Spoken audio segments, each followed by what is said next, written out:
Nganza kwethu anginibingelele nginamukele kuMaswidi Media Production. Okubingelelayo umxolisi ufana kadlomoza lapha phansi le enkadle emahlathi amnyama. Mangabe ke uyaqala ukufika channel, ngicela ungenzele iqiniso ngokuthi uchofa subscribe.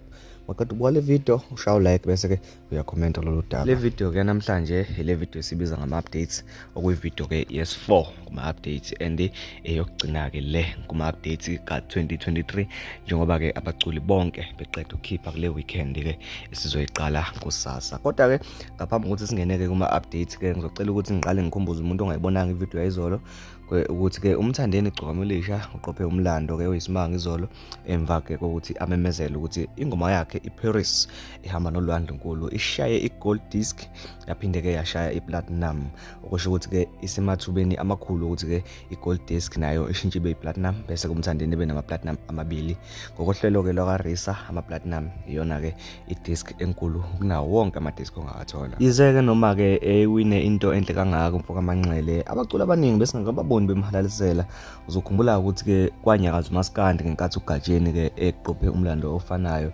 wabongelwa yiwo wonke umuntu ngisho abantu abangekho kule genre kaMaskandi. Kodwa ke uMthandeni ubesabongelwe uSminofu kuzoba ulwandle nkulu bese kuba ke usaliwa kuphela. Abanye abaculi ke besingakababoni ke bebongela ke kodwa ke siyathemba ukuthi lothi lishonile namhlanje bayobe ke sebembongela. Mawukuthi ke la namhlanje liyashona bengambongelile ngizobe sengibuya ke nevideo enodaba osabalele nolinyakazayo enkundleni zokuxhumana olumayelana nokubuya kwe-East ne-West. Uyayazi ke East ne-West mawukuthi uMaskandi ke kade ke waqala asidluleke lapho ke siyongena ke kuma-updates. Umculi ke oqala engizokulandela yena uGatsheni kade ke abantu bekhala ke lapha na ke kuma-post bekhala ngisho kwamanye ama-video bethi kanti uGatsheni ukhipha nini, kanti uGatsheni uza nini. Kanza kwethu indaba ezinhle nazi ke uGatsheni kuyothi kushaya u12 namhlanje u12 wasebusuku uyobe ke seyidedele i-album yakhe iphuma nge9 zika December 2023. uGatsheni lokade umlende unyaka wonke i-album yakhe uyihlo nonyoko iyeza kusasa nge9 kuzobe kuyisabatha. Naye ke umemile ke lapha na ke ngibonile nje bepostile ke umeme ke no Big Zulu kusasa lindela ke umfoka Gatsheni kakulasophongolo. Lesidilike manje sibheke phansi le kwaceza Mzukulu kade wazi ngu-update ngaye sekukwesithathu ke namhlanje okugcina ngci i-album kaMzukulu igama layo iJuba isikhona enkundleni zokuxhumana. Noma ungaya kuphi ama-CD yasekhona ko YouTube isikhona, ko Spotify, ko Apple Music isikhona. Bawufuna ke uMzukulu sesha iJuba noma ngabe kuphi album yakhe isikhona. Siqedileke ngoMzukulu ngiyafinish lesobonana ngaye ngonyaka ozayo. Sehle sibheke phansi le kwanqulu silanda uFalabo umfoka phuzwayo. Nangokufalabo ke ne-album yakhe ethi yimisiqhwaga ayisuka madoda isiphumile ke nayo isikhona ngoba ubonakala kubhaliwe ukuthi stream now isikhona kuyo yonke indawo ngoba ngikutshela nje iphume ke namhlanje ngo12 namhlanje nge8 kaDisemba 2023 thema kushaya u12 yabiphuma igcwala inkundla zokuxhumana.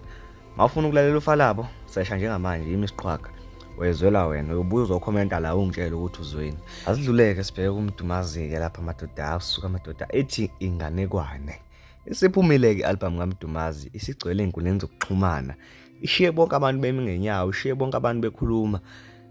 uMdumazi bafowethu uzokhumbula ukuthi ubuyele phela kathuthana ngithi ubengasajwayele ukusebenza lapha na ke kwayani ubuyeleke khona ke insimi zakhe bephethwe ke uThuthane. Hayi ushaya ingoma ke ngangesidudla ushaya isidudla sengoma ushaya inyakanyaka engoma wenza into enhle kakhulu. Simbone nalapha ko Apple Music lapha na kuma rankings behleli ke ku number 3 obekuyinto ke bengasajwayelekile ke leyo uMdumazi. Kodwa ke ubuyile ke madoda ke umfo kaMhlongo. Mawufuna ukuzwa ingoma zakhe shona kuzo zonke inkundla zokuxhumana ke zokulela umculo ufika useshe uMdumazi nganekwane. Bese ke sidlulela komama besizwe izingane zoma umfazi umuntu enqono. Angishilo ke kuwena ukuthi ke angeke ke idlulele weekend i-date ngangingayazi kodwa ngasho ngathi levike ngeke liphele bengakhiphile. Nangempela ke sibekhiphile bakhiphi kanye noFalabo namhlanje njengoba kuyi8 kaDisemba 2023. Izingane zoma umfazi umuntu enqono sezikhona kuyo yonke indawo yokulalela umculo. Mawufuna ukubezwa sesha ke izingane zoma uzobusizela ukuthi hayi le nkampani ke izingane zoma music production ayimile iyasebenza ngempela. Asidlule ngokusheshsha ke sibheke kuma-NSG nake bafowethu uNdoni noSaliwe noGqizile uphumile umsebenzi wabo wesibili kodwa ke bona basakhiphe ipromo base bekhipha no music video wengoma eyodwa futhi lezi eziwu2 bebengakayikhiphi ke so iyona video ke leyo yokugcina ngci oyokuyizwe ke iphuma la kwiMaswidi Media Production emayelana nama-updates ka-2023. Ngadangwethu sengiphuma nje ngicela ukubonga nokunishayela ihlombe ngokuthi ke nichofe usubscribe njengoba ngisuke ngicela. Njengamanje sihleli ku-7200 kuma-subscribes ke la ku-YouTube, kanti ke ama-likes ke angangoboya benkomo. Ngiyabonga kakhulu ngandla kwethu enikwenzayo kukhulu kakhulu ke enhlizweni zethu. Sengathi ningaqhubeka njalo, nisale kahle.